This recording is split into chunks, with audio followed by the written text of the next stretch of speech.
Mga kababayan, ako po, alam na alam ko, kasi kumpare kong buo si Martin, kumpare kong buo si Saldico. Alam ko silang dalawa. Hindi pwede i-deny ni Martin na wala siyang kinalaman kay Saldico. Hindi ko lang sasabihin ngayon at a proper forum, sasabihin ko lahat ang naririnig ko sa mga usapan nila. I'm a personal witness na hindi pwede i-deny ni Martin na si Saldico tao-tao lamang niya.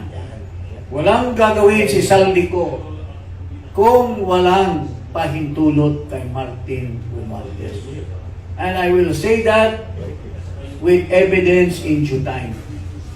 Mayroon po akong mga nilapit na mga congressmen na humingi at sasabihin ko po yon later on.